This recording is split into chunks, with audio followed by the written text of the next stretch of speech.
Buenas noches con todos, muchachos, muchachas. Les saluda Raúl Montes, su profesor de investigación. Vamos a empezar la clase del día de hoy.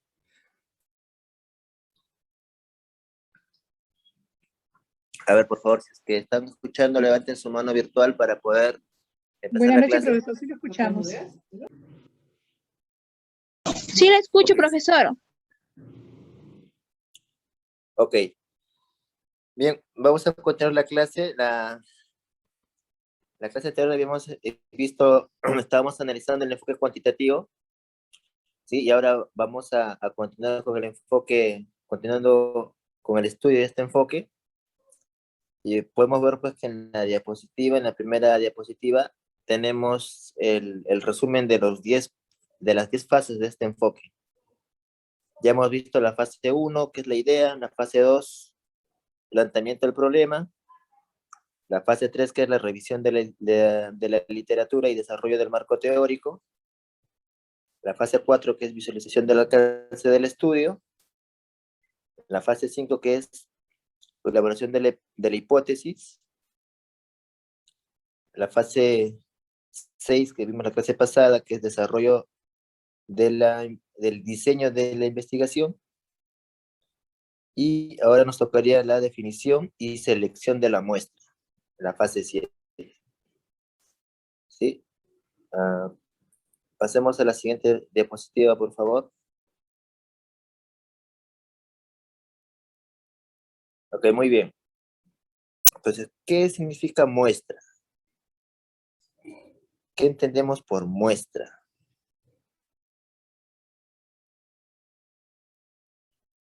¿Sí? Vamos a entender por muestra como un subgrupo de una población o universo. ¿Sí? Ya en teoría de conjuntos en aritmética, ya sabemos pues que cuando hablamos de conjuntos, de agrupaciones, tenemos que, eh, entendemos que el conjunto que abarca todo es el conjunto universo, ¿no? Es algo parecido acá. Es un subgrupo de una población o universo. ¿Ya? Y se utiliza por economía de tiempo y recursos. ¿Sí? Implica definir la unidad de muestreo y de análisis, requiere delimitar la población para generalizar resultados y establecer parámetros. ¿Ya? Como dice acá, ¿por qué usamos muestras? ¿Por qué no, eh, cuando hacen una estadística, por ejemplo, ahora que está de moda las elecciones, hacen conteo a boca de urna, solo eligen a una determinada cantidad de ciudadanos para preguntarles por quién han votado? Ellos ahí están haciendo un ejemplo de muestra. Están tomando una muestra de repente unas 500, 1000 personas para ver más o menos cómo se comportaría toda la población. Porque si quisieran saber el dato real, tendrían que pues preguntarle a toda la población. Y como dice acá, eso ya no sería, desde el punto de vista económico, ya no sería eficiente, ¿no? Sería mucho gasto, puesto que acá nos mencionan, se utiliza por economía de tiempo y recursos, ¿sí? Y también implica definir la unidad de muestreo y de análisis, ¿sí? Y delimitar la población para generar los resultados de los parámetros. Obviamente ustedes cuando hacen un muestreo van a hacer un muestreo pensando en una data, en un resultado, para definir sus famosos parámetros. Ahora, ¿qué clases de muestra tenemos, muchachos? Tenemos el probabilístico y el no probabilístico, ¿sí?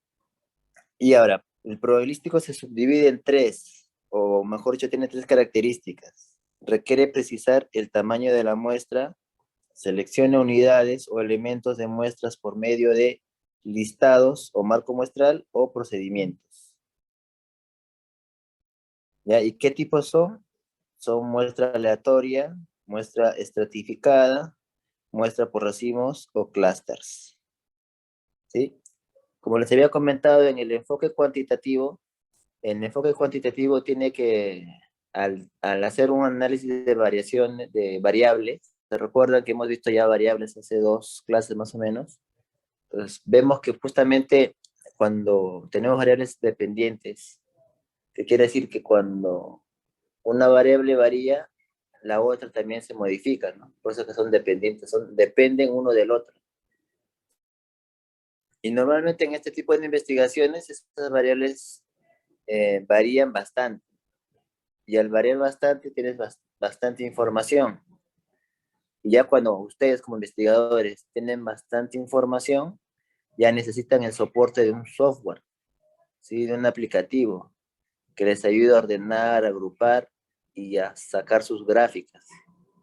Esto es bastante común en el enfoque cuantitativo, porque recuérdense que cuantitativo viene de cantidad, ¿sí? Versus el cualitativo, que es básicamente en cualidades, que no se maneja tanta información, ya no se habla de variables, y ya no requiere pues el soporte de un software. En cambio acá en el cuantitativo sí se requiere. ¿Y qué tipo de softwares hay para analizar de datos? Como estamos hablando de datos muestrales, ¿sí? O sea, por ejemplo de las elecciones, ¿verdad? Ya no voy a poder preguntar a los 30 millones de peruanos por quién has votado, sino que yo solamente selecciono a 5.000 personas y con eso saco unas conclusiones.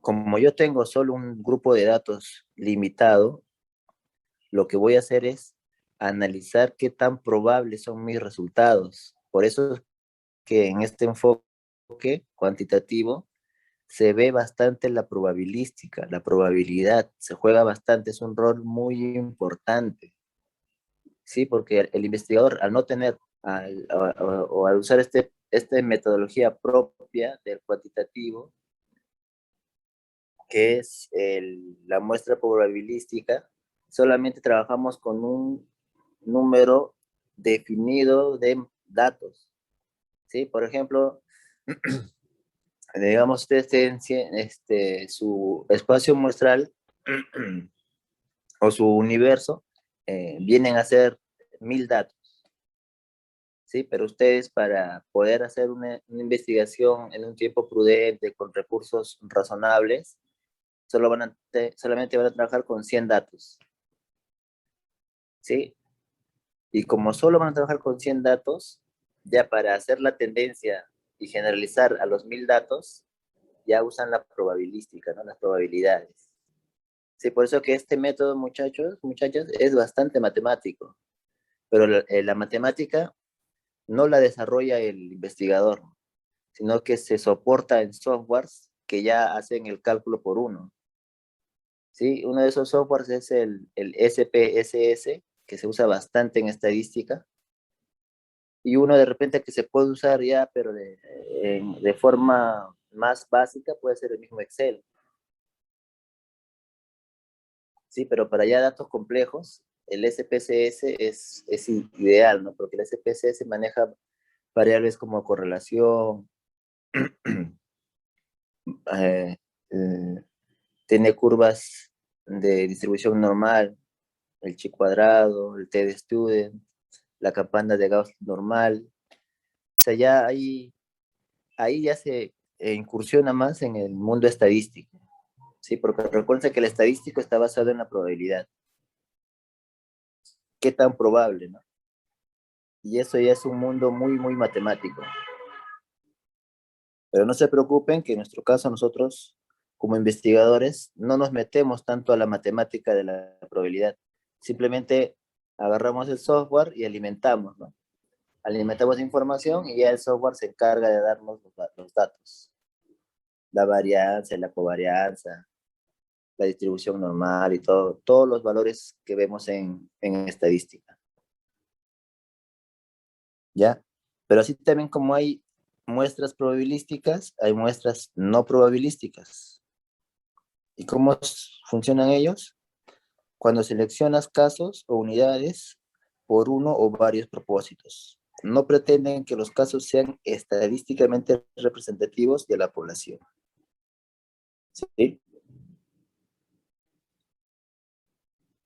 Ahí en el cuadrito, en la diapositiva, vemos pues que debajo de procedimientos hay una serie de ítems, ¿no? Que es tómbolas, tablas de números aleatorios, stats, selección sistemática. Este stats también es un software parecido al SPSS. ¿Sí? Me parece que en el libro texto que les he compartido desde el primer ciclo de investigación, ahí usan el stats. Usan, lo mencionan y hasta me parece que nos dan un link al programa. Profesor, buenas noches. ¿Sí? Una consulta. Usted no, le quería hacer una consulta. Usted nos dice que nosotros tendremos que preparar nuestro trabajo para poder graduarnos y mayormente cuando los profesores hacemos tipo que lo que es una investigación cualitativa, ¿no vamos a necesitar hacer en estos programas? No, porque estos programas, ¿cuándo usamos? Cuando tenemos mucha información de datos, de variables. Y sobre todo tenemos esta información cuando es un diseño cuantitativo, cuando tenemos bastantes datos porque nuestras variables justamente varían y esa variación genera bastante cantidad de datos. Profesor, he visto, así como usted dice, hay software especiales, pero también se puede hacer de menos de 30 datos, por lo que he leído también.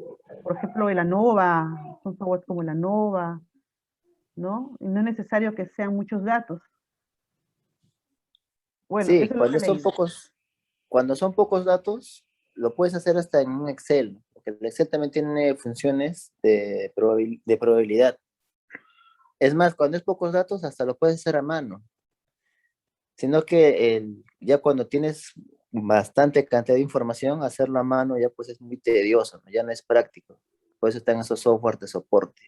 Sí, porque se demora y a veces también las operaciones son operaciones, ¿no? Y a veces uno se confunde, como dice, a veces la ventaja de este software que es mucho más efectivo, nada más tienes que leerlo bien y poner los datos correctos, ¿no?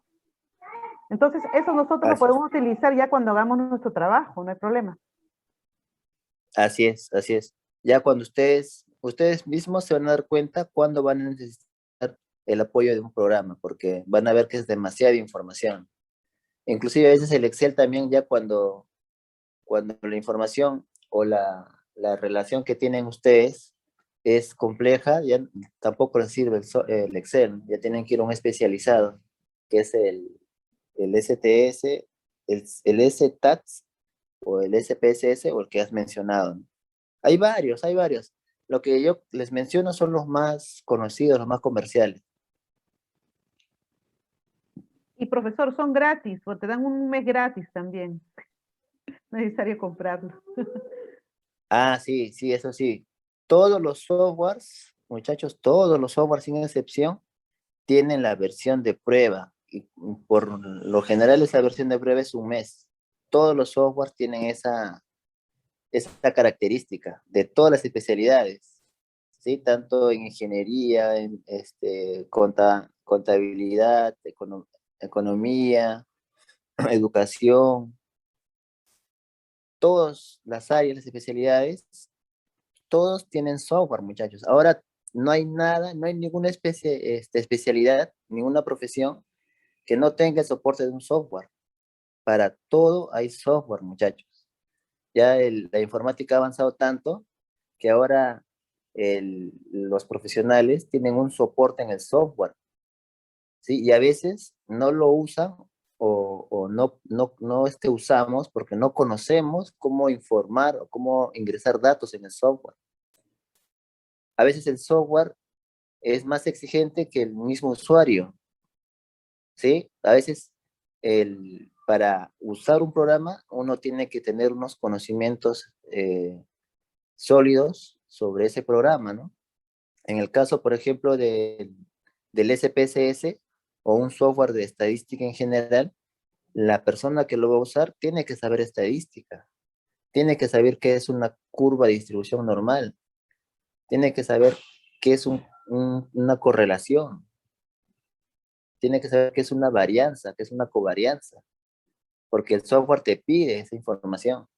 Y si no identificamos qué cosa es de nuestros datos, qué cosa nos están pidiendo. Por ejemplo, si nos pidieran el promedio, eso sí lo sabemos, ¿no? El promedio, sacar un promedio es fácil, ¿no? Sumamos todos los datos y lo dividimos entre la cantidad de datos.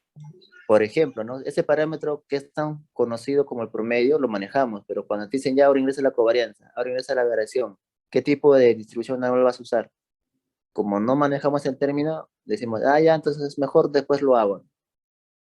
Y ese después lo hago ya se dilata y ya se pierde en el tiempo. Y muchos profesionales no usan software porque no tienen esos datos o esa teoría sólida, o sea, no la conocen y optan por hacerlo al método antiguito, ¿no? Al antiguito con mi formulita, con mi calculadora. Eso lo puedes hacer, como les digo, con datos reducidos, pero cuando ya son mayor cantidad de datos, eso ya no es práctico. Si lo hacen, le va a demorar mucho tiempo y como dice su compañera, se van a equivocar en un dato y eso van a arrastrar a todos los demás datos que continúan. Por eso que justamente por eso existen los software, ¿no? ¿Por qué existen los programas? Los programas existen para facilitar la vida del usuario, para que el usuario ya no esté poniendo la fórmula a mano, usando su calculadora, ya no, solamente colocas los datos iniciales y el software calcula todo. Nosotros ya nos olvidamos de ese cálculo, pero para que sea un cálculo correcto tenemos que ingresar los datos de manera correcta. Si no, el software es como un robot, ¿no? El software no va a razonar, no te va a decir, este, no me has ingresado el promedio, me has ingresado solo el dato inicial, no te dice. El software asume que lo que tú le das es correcto y él con eso calcula. Y si tú ingresas un dato incorrecto, el software te da cualquier valor, te da cualquier cosa. Por eso que es importante, ustedes en sus tiempos libres investiguen qué software pueden usar ustedes en la carrera de educación y van a ver que va a haber algunos software que les va a requerir que ustedes conozcan sobre una teoría específica. Cosa es importante, ¿no? O sea, como dice su compañera, hay muchos softwares que en su página web, ¿no? Por ejemplo, el Excel, ¿no? El mismo Microsoft con su Office, tú también lo puedes descargar. En cualquier momento entras a Office, a la página de Microsoft, y te descargas el Office por un mes gratis. Es más, cuando ustedes se compran una computadora, una laptop, les viene con el Office instalado, ¿no es cierto? Ya, esa que viene es la versión de prueba de un mes y lo pueden descargar en cualquier momento del internet. Cuando llega el mes, le va a hacer un aviso, ¿sabes qué? Tienes que activar tu licencia, tienes que comprar, porque ya no se va a poder abrir, o no te deja guardar, o no te deja modificar, solo te deja leer. Y inclusive hay algunos que te dan un mes gratis, o un mes de prueba que le denominan, pero no te dan 100% liberada, ¿no? A veces te dan solamente, por ejemplo, en el Word, te podrían decir ya, tienes un mes gratis, pero no puedes guardar como PDF o no puedes guardarlo como archivo de texto, solamente lo guardas en extensión Word nada más.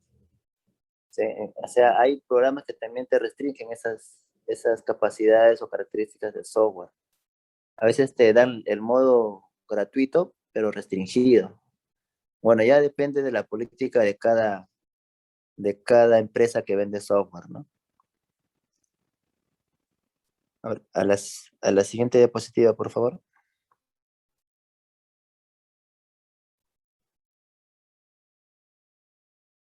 Muy bien.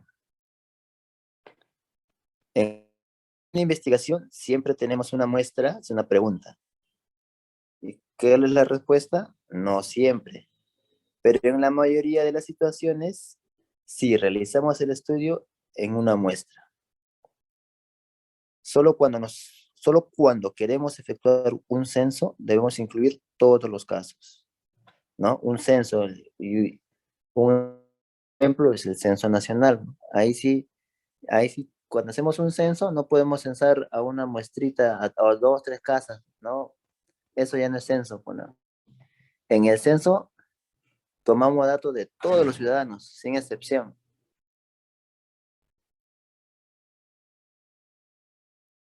Así es, en el INEI.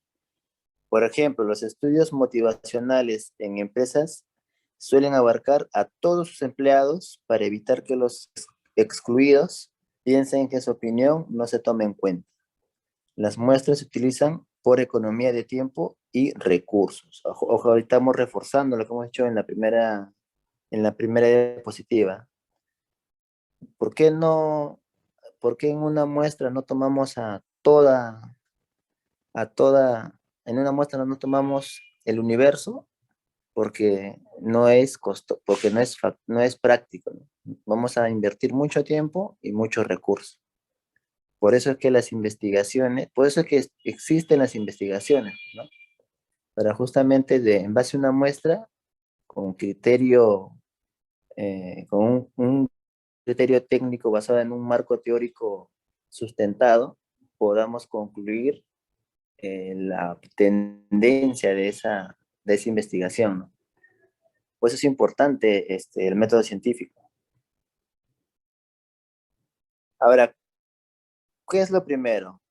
Lo primero es preguntarnos sobre qué o quiénes se recolectarán los datos.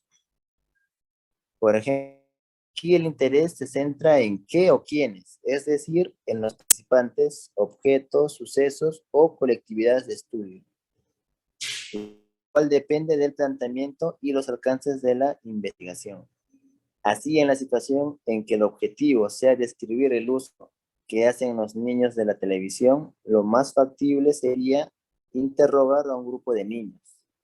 También serviría entrevistar a los padres de los niños. Escoger entre los niños, entre los niños o sus padres, o ambos, dependería no solo del objetivo de investigación, sino del diseño de esta. En el caso de la investigación que hemos simplificado a lo largo del libro, o sea, del libro texto que hemos compartido desde el primer ciclo, en la que el propósito básico del estudio es describir la relación entre los niños y la televisión. Se podría determinar que los participantes seleccionados para el estudio fueran niños que respondieran sobre sus conductas y percepciones relacionadas con este estudio de comunicación. Entonces, muchachos, lo que tenemos que tener en cuenta es primero que nada, al seleccionar su muestra, tiene que ser una muestra objetiva que les va a dar resultado o va a responder a la pregunta de su hipótesis, ¿no? Si su hipótesis es sobre el uso de tablets en niños de 3 años, ustedes no pueden sacar una muestra de un salón de niños de 5 años, no es congruente, ¿no? Es ilógico. Si ustedes hacen una hipótesis sobre niños de 3 años, tienen que ir a un salón con niños de 3 años. A eso se refiere, ¿no? A ver, vamos a pasar a la siguiente diapositiva.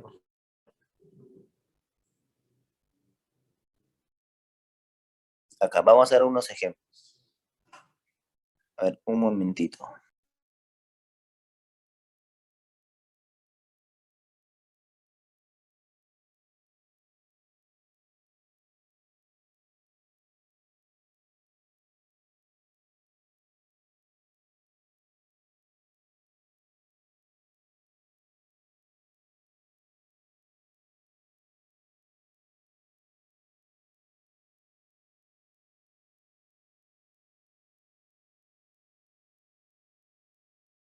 Ya, ok.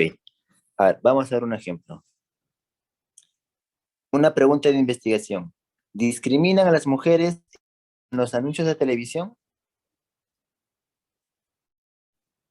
¿Ya? ¿Cuál sería una unidad de análisis errónea? Mujeres que aparecen en los anuncios de televisión. ¿Cuál es el error? No hay grupo de comparación. ¿Y a qué se refiere eso? Si la pregunta es, ¿discriminan a las mujeres? ¿Qué quiere decir? Que tengo que yo saber cuántas veces ha aparecido las mujeres y cuántas veces ha aparecido el hombre, ¿no? Y si solo aparece el hombre, sí, pues pueden estar discriminando. Pero si yo solo voy a contar las mujeres que aparecen en los anuncios, no estoy haciendo una buena comparación, ¿no? Entonces, ¿cuál sería la verdadera unidad? Mujeres y hombres que aparecen en los anuncios de televisión para poder comparar si ambos son presentados con la misma frecuencia e igualdad de papeles desempeñados y atributos, ¿sí? Solo comparando yo puedo ver si es que están discriminando o no. Pero si solamente me dedico a contar las veces que las mujeres aparecen solas, no estoy comparando. Pues, ojo con eso también, ¿no? Mira, acá nos da un ejemplo de cómo debemos de hacer nuestra comparación. A ver, otra pregunta de investigación. ¿Están los obreros del área metropolitana de la ciudad de Guadalajara satisfechos con su trabajo? Y vamos a ver la forma errónea. Computar el número de conflictos sindicales registrados en la Junta Local de Conciliación y Arbitraje del Ministerio del Trabajo durante los últimos 5 años. ¿Cuál es el error? La pregunta propone indagar sobre actitudes individuales y esta unidad de muestreo análisis denota datos agregados en una estadística laboral y macrosocial. ¿Sí? Entonces, no están analizando si la pregunta es si están satisfechos o no. ¿Sí? Entonces, acá cuando él lo que, en el enfoque erróneo, lo que se hace es, están yendo de frente a contar el número de conflictos, pero no están midiendo el grado de satisfacción. ¿Cómo sería la manera correcta? Muestra de obreros que trabajan en el área metropolitana de Guadalajara, cada uno de los cuales contestará a la pregunta de un cuestionario sobre satisfacción laboral, ¿no? En ese cuestionario le van a preguntar, ¿sientes cómodo en tu clima laboral? ¿Te estresas? ¿Vas con temor? Eh, ¿Sientes que no te faltan en tu trabajo? Entonces, con esas preguntas ya puedes contestar a la pregunta principal, ¿no? Si estás satisfecho o no. En cambio, en la forma errónea, de frente se está yendo a ver los conflictos que han habido por el tema de que no están satisfechos en el trabajo. ¿Sí? Entonces, hay que tener bien claro cómo es que se deben abordar las preguntas de investigación, muchachos. Sí, a la siguiente diapositiva, por favor.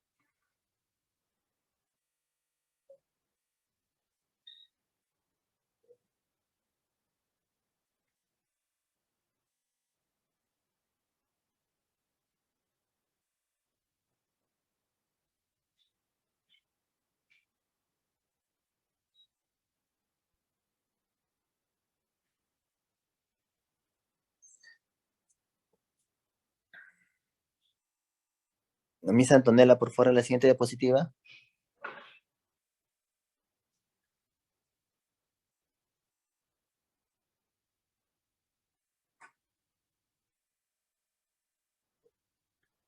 Ok. Ahora vamos a aprender a cómo delimitar una población. ¿Sí? Como, como el título lo comenta, vamos a delimitar. ¿Qué significa delimitar? Vamos a recortarlo. Vamos a de todo nuestro espacio muestral que hemos proyectado, vamos a delimitar nada más. Exacto, como dice Eliana, vamos a formar grupo, el grupo de nuestro interés. ¿Sí? Por ejemplo, como les comentaba, ¿no? Si nosotros queremos hacer una investigación sobre cuánto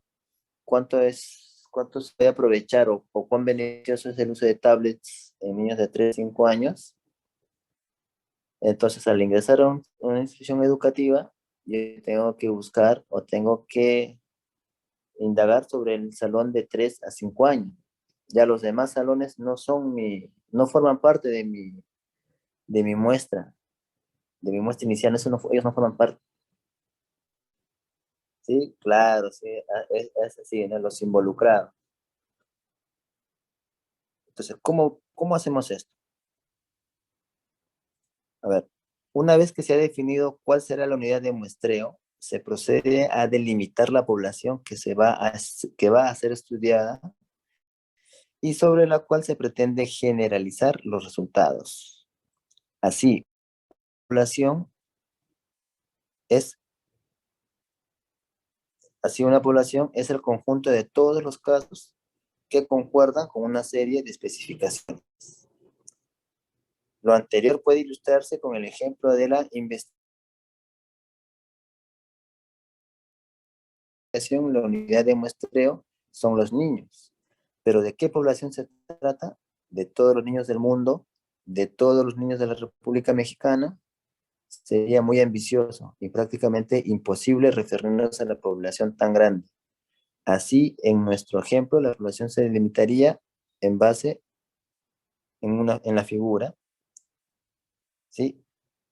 Bueno, aquí hace mención al texto, en el texto, ¿no? En la figura donde se muestra pues un salón, donde están una casa, donde están un grupo de niños viendo la televisión, ¿sí?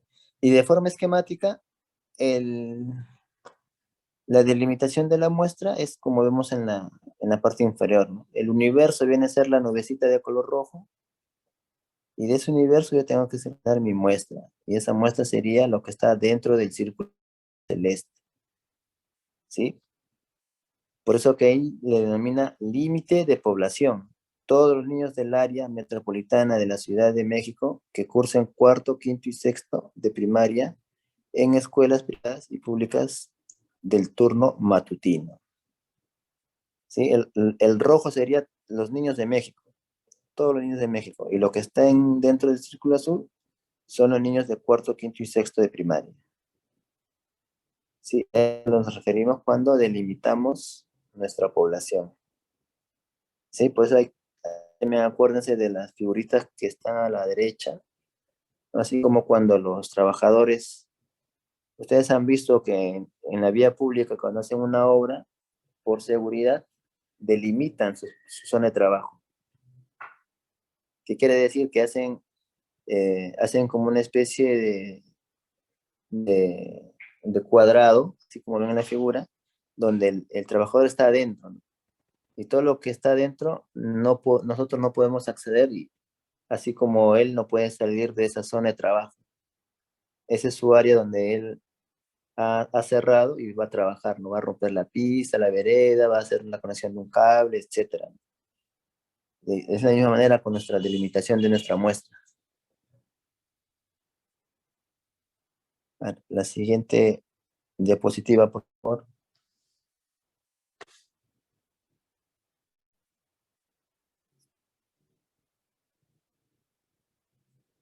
Ok, ahora, ¿cómo seleccionar la muestra? A la siguiente, por favor, Miss Antonella. Aquí, ok. Vamos a ver, ¿cómo seleccionamos la muestra?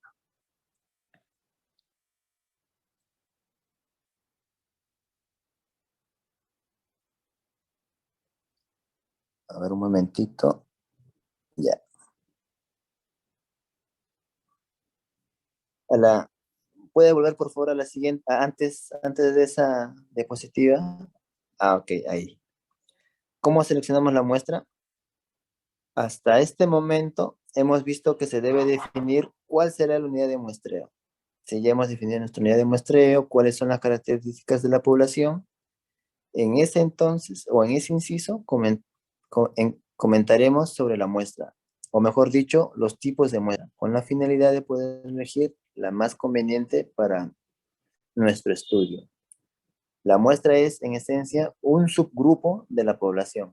Digamos que es un subconjunto de elementos que pertenecen a este conjunto definido en sus características al que llamamos población. ¿Sí? Eso se representa en la figura. O sea, ¿qué vemos en la figura? Otra vez una nube rojita. Todo lo que está dentro de la nube es la población. ¿Sí? Ahí vemos que están varias personitas. Todo eso es la población. Ahora, de toda esa población, nosotros vamos a empezar hacer un filtro. Vamos a hacer una primera agrupación. Y en la primera agrupación son nuestros elementos o unidades de muestreo, ¿sí? Y el siguiente filtro, lo que está en triangulito, ya viene a ser nuestra muestra, donde vamos a trabajar.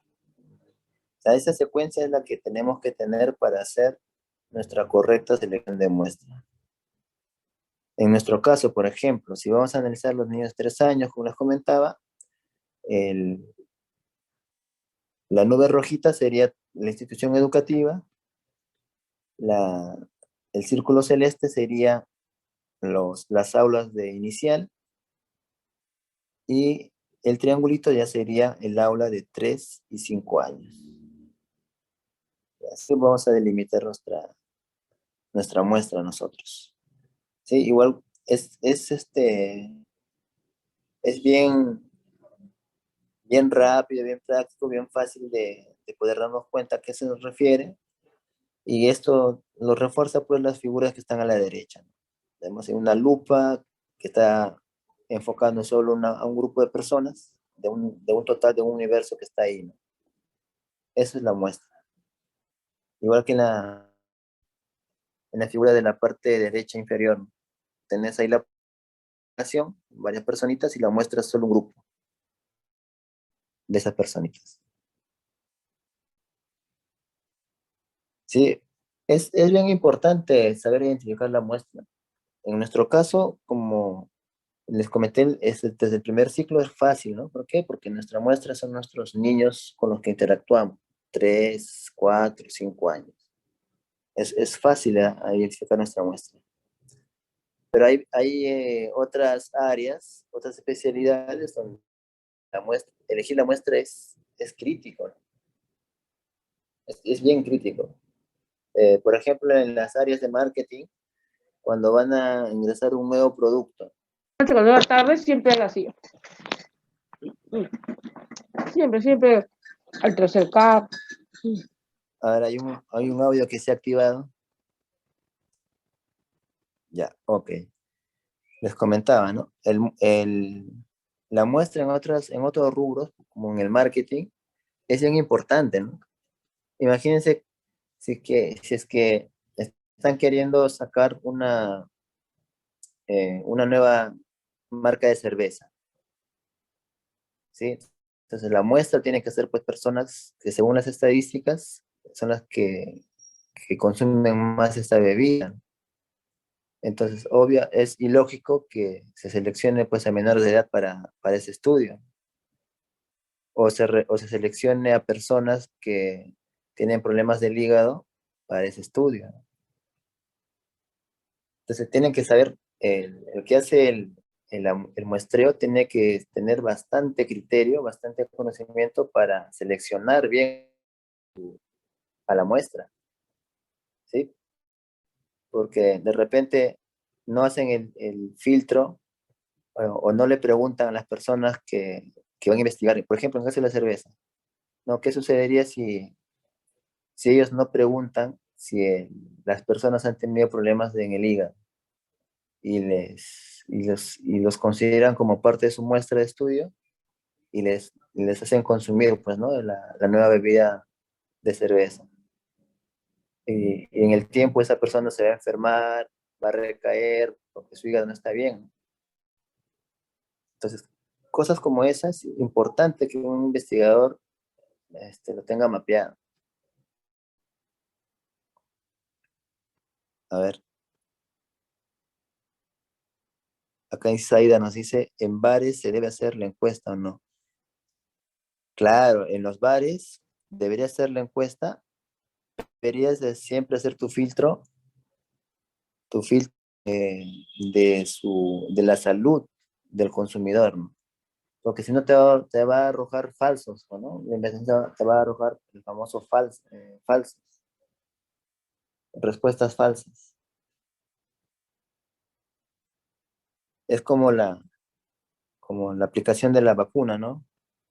Cuando estaban en etapa de investigación, te aplicaban 2 cepas distintas y una tercera que era el famoso placebo, ¿no?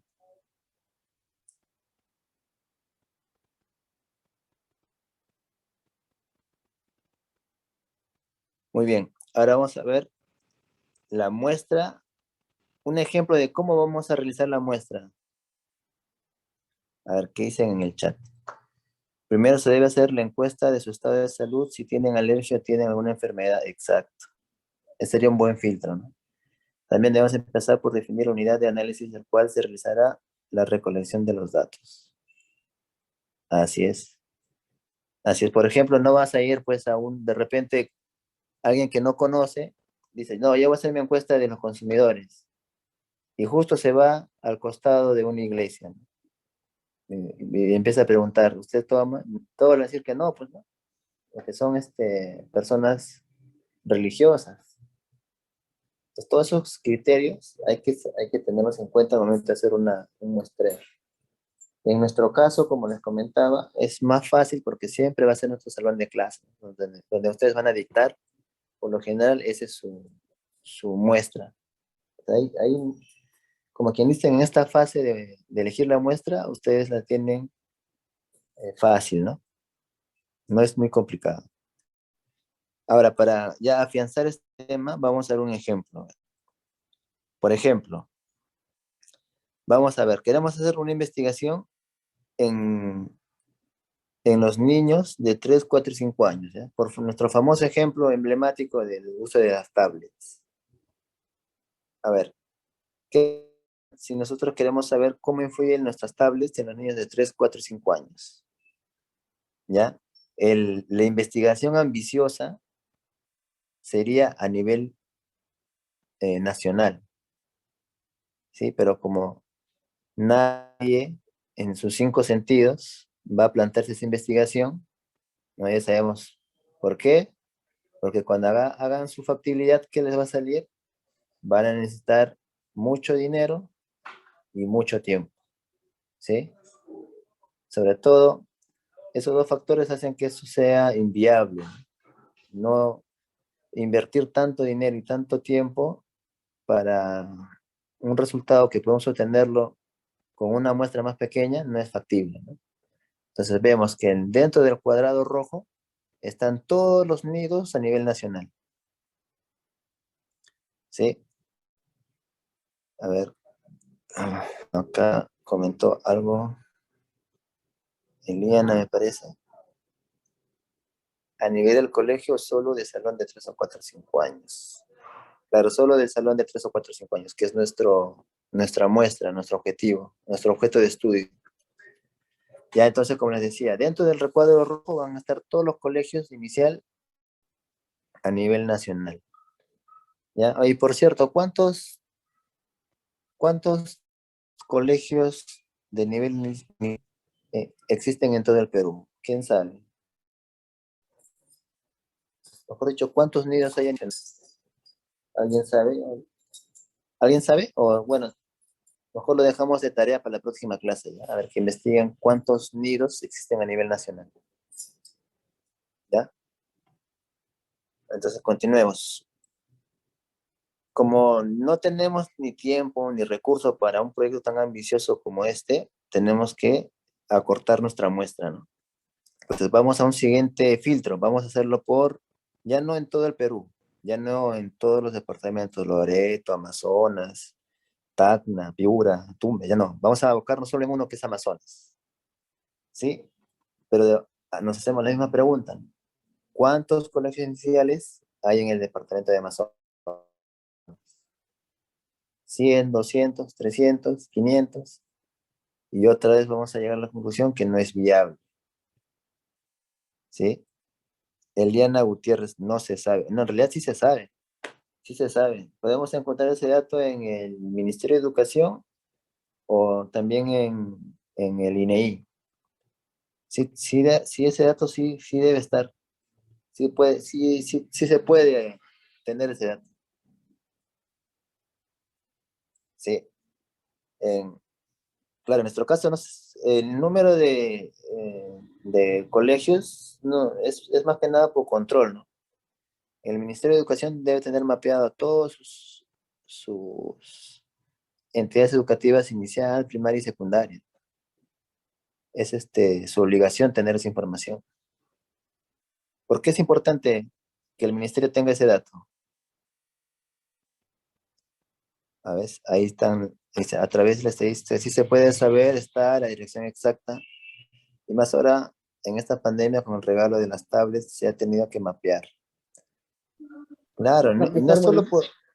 Sí, profesor, disculpe, el Ministerio de Educación, así como había en la hora de la matrícula, tanto en Lima como provincia, hay pequeños que han entrado aquí, ¿no? Se han matriculado en la región Lima metropolitana, perdón, y así como los de acá para alcanzar vacantes, algunos han tenido que salirse de particulares y también se han matriculado lo que es en regiones.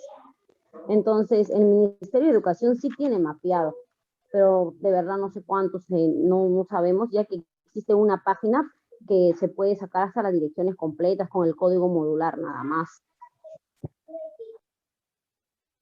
exacto, ¿no? Mira, y eso es una evidencia que el ministerio tiene esa información. Es más, es su obligación tenerla, porque si no, imagínense, el Ministerio de Educación como ministerio del Estado tiene asignado un presupuesto anual. Cada año, digamos en octubre, noviembre, le asignan el presupuesto. Por ejemplo, este año, en octubre, noviembre, le van a asignar su presupuesto de 2022 al ministerio. Y el ministerio, ¿cómo sustenta la cantidad de plata que pide?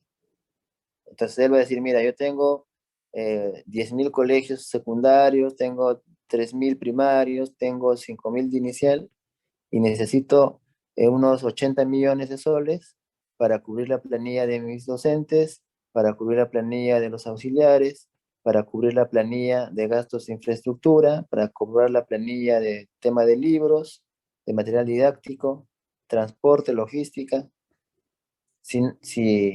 Por eso es que él, con ese sustento, exige un presupuesto. Entonces, porque el Estado no les da ni un sol si no tienen sustento, ¿no? No le, no, imagínense, para el Ministerio de Educación pedir 80 millones, decía, necesitamos 80 millones para educación, nada más, sin que le diga cuántos colegios, inclusive cuántos docentes, para que sustente su planilla, ¿no? Entonces, todos esos gastos o toda esa información la tiene el ministerio y esa información está disponible en Internet. Ya es cuestión de que nos demos un tiempito, naveguemos para tener, porque es un dato importante, ¿no? Saber cuántos colegios de educación inicial existen en todo el Perú. O sea, es un dato interesante, ¿no? No creo que sea un dato que es sin importancia, es un dato interesante para nuestra cultura como docente. Entonces, como les comento, del círculo del todo el Perú hemos pasado a Amazonas. Y vamos a darnos cuenta, pues, que también no es factible porque son muchos colegios iniciales y están muy distanciados.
Hola, muchachos, se me había cortado la señal. Parece que el ministerio nos escuchó, estamos hablando de ellos y me cortaron.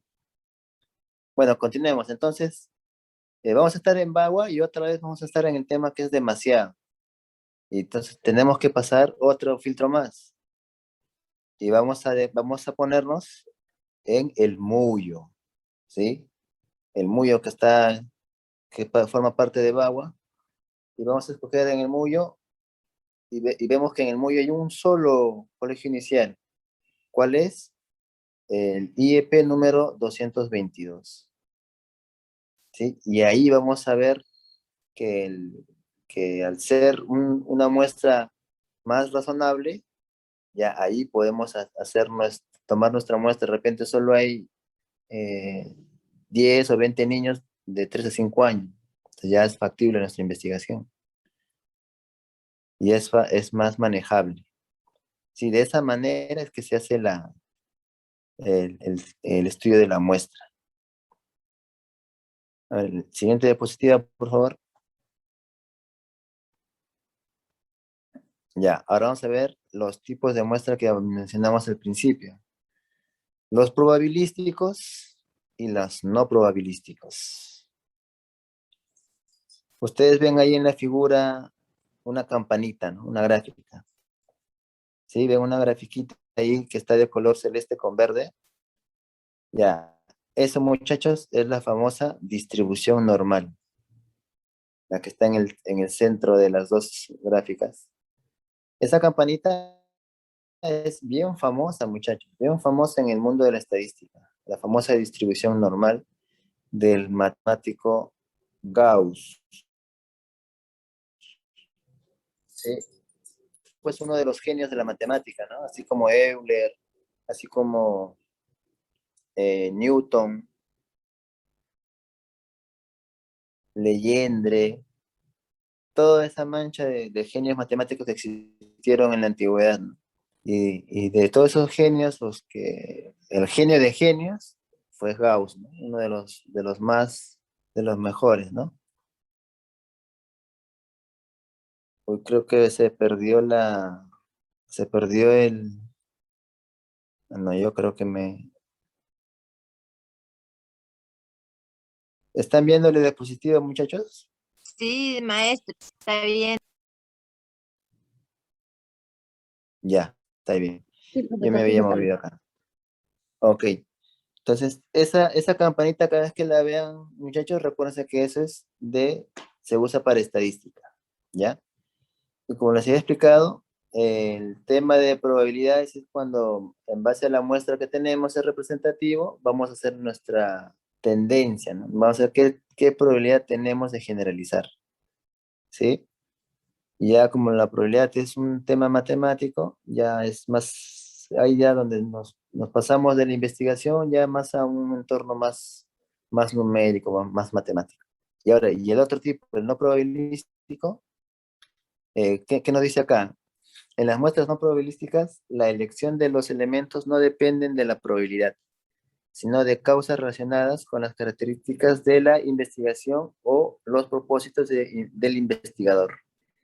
Y aquí el procedimiento no es mecánico, ni se basa en fórmulas de probabilidad, sino que depende del proceso de toma de decisiones de un investigador o de un grupo de investigadores. Y desde luego, las muestras seleccionadas obedecen a otros criterios de investigación. Elegir entre una muestra probabilística o una no probabilística depende del planteamiento del estudio, del diseño de investigación y la contribución que se piensa hacer con ella. Para ilustrar lo anterior, mencionamos 3 ejemplos que toman en cuenta dichas consideraciones. A la siguiente, por favor.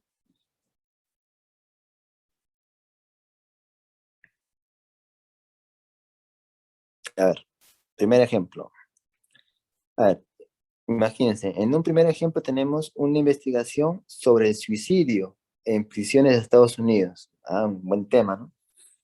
Dado que el suicidio es una causa frecuente de muerte en las cárceles estadounidenses, que la mayoría de los trabajos previos se centraban en cuestiones demográficas y más bien superficiales, los investigadores diseñaron un estudio con el objetivo de explorar los motivos por los cuales los reclusos intentaban suicidarse. Para cumplir dicho propósito, se seleccionó una muestra no probabilística de prisioneros que accedieran voluntariamente a participar. De esta manera, se realizaron entrevistas exhaustivas a 24 individuos de 6 cárceles de Ohio, quienes expresaron con franqueza sobre sus experiencias. Comentario. En este caso es adecuada una muestra no probabilística, pues se trata de un estudio exploratorio y un enfoque fundamentalmente cualitativo. Es decir, no resulta concluyente, sino que su finalidad es documentar ciertas experiencias. Este tipo de estudios pretende generar datos e hipótesis que contribuyan a la materia prima para investigaciones más precisas. Asimismo, es complicado tener acceso a las prisiones y a los participantes. Exacto, entonces esto ya no es probabilístico, pues, ¿no? ¿Por qué no es probabilístico? Porque trata de un estudio exploratorio. Trata de un estudio exploratorio. Y como dice acá uno de sus compañeros, tiene que hacer a ver, el chat. Claro, si está con depresión o no. Entonces, sí queda un poco más claro qué es un probabilístico y un no probabilístico, ¿no? Un no probabilístico es pues justamente compatible con el enfoque cualitativo, ¿no? Porque estamos haciendo un enfoque en base a un fenómeno, a experiencia, vivencias de un grupo específico. Y justamente por este lado también nos respalda pues el enfoque cualitativo, ¿no? Que no es numérico. Si el enfoque cualitativo no es numérico. Sí, y al no ser numérico ya es no probabilístico, ¿no? Ya no puede ser manejado con probabilidades. A ver, la siguiente lámina dispositiva, por favor.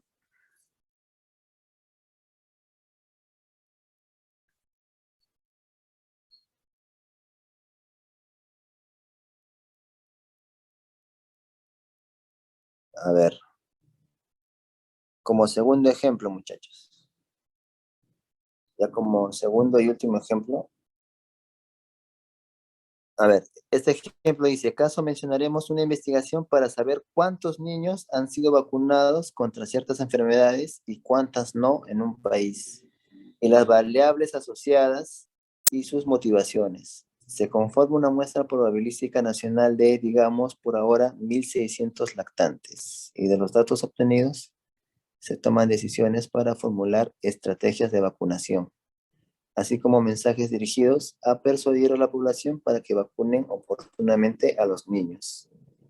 Comentario. Este tipo de estudio en el que se hace una asociación entre variables cuyos resultados servirán de base para tomar decisiones políticas que afectarán a una población, se logra mediante una investigación por encuestas y definitivamente por medio de una muestra probabilística, diseñada de tal manera que los datos lleguen a ser generalizados a la población con una estimación precisa de error que pudiera cometerse al realizar tales generalizaciones.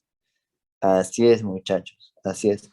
En la probabilidad siempre existe un margen de error, porque justamente es eso, ¿no? Una probabilidad es un estimado. Y cuando te dicen, es 99% probable que al ir a Lima te roben. ¿Por qué dicen eso? Porque de repente de cada 100 personas que han ido, a 99 le han robado. Entonces la probabilidad de que alguien vaya y le roben es del 99%. Pero ¿qué pasa si tú vas y no te roban?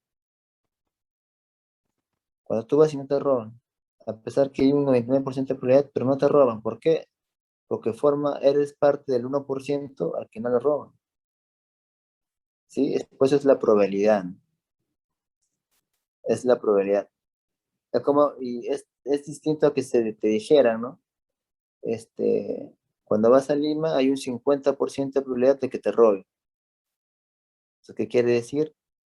Que cuando tú vayas, solo puede ocurrir dos cosas, ¿no? O que te roben o que no te roben.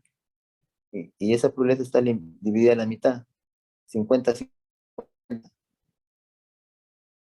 ¿Sí? ¿Y qué tal si hay una probabilidad, digamos, del 10% de que te roben? ¿Qué quiere decir, no? De cada 10 personas que van a Lima, solo le roban a uno. Y tú vas confiado, y dices, no, solo hay un 10%.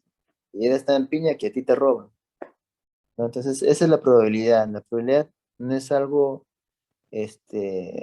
definitivo, ¿no?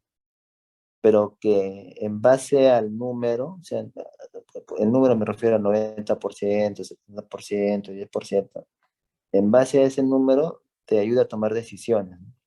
Por ejemplo, si tú dices, si te dicen, hay un 90% de probabilidad que te roben si vas a Lima, ya, entonces ¿tú qué haces? Vas a tomar tus precauciones, ¿no? Porque es probable que te roben, entonces no vas a andar con el celular en la mano, vas a tener todas tus cosas guardadas, bien guardadas, no vas a tener expuesto, no van a ir con arete, no van a ir con un collar a la vista, ¿no? Porque es una ciudad con alta probabilidad de que te roben, ¿no? En cambio, si te dicen, en Lima solo hay un 2% de probabilidad de que te roben, como es tan bajo, entonces ya tú sabes que es bien difícil que te roben, pues ya puedes tomar cierta comodidad, pues, ¿no? Ya puedes de repente, vas hablando en la calle con el celular porque sabes que es bien difícil que te roben y todo lo demás. Para eso sirven las probabilidades, muchachos. Pero no quiere decir que no va a suceder lo contrario, ¿no? Por eso justamente es el término de probabilidad. A ver, la siguiente diapositiva, por favor.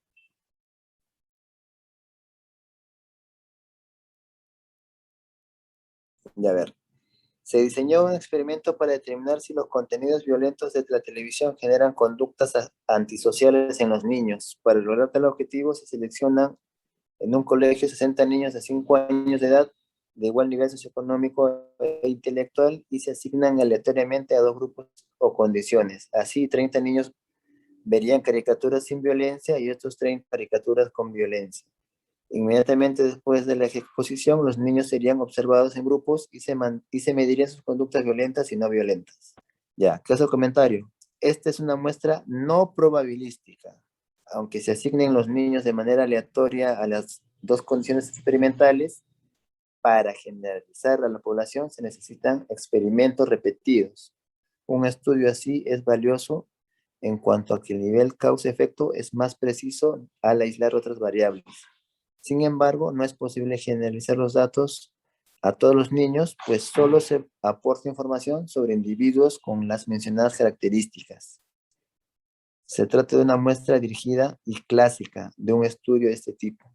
La selección de muestra no es al azar, aunque la asignación de los niños a grupos sí lo es. Entonces, cada vez que elegimos un grupo para medir sus conductas, muchachos, esa conducta no se puede cuantificar y por lo tanto no puede ser probabilística, ¿no? Y este sería otro ejemplo de un enfoque cualitativo, ¿no? De un tema para abordar un enfoque cualitativo. Así es, muchachos, hemos llegado al fin de la clase de hoy. Entonces, vamos a continuar la próxima semana. Por favor, no se olviden la pequeña tarea que estamos dejando hoy día de averiguar para la siguiente clase cuántos colegios o cuántos centros educativos de nivel inicial existen en el Perú, ¿no? A ver quién consigue la información. Bueno, muchachos, por mi parte eso es todo. Cuídense, por favor, la pandemia no se confíen. La vacuna ya está cerca para las personas de 40 a 30 años. Así que pasen un bonito fin de semana y nos vemos la próxima clase.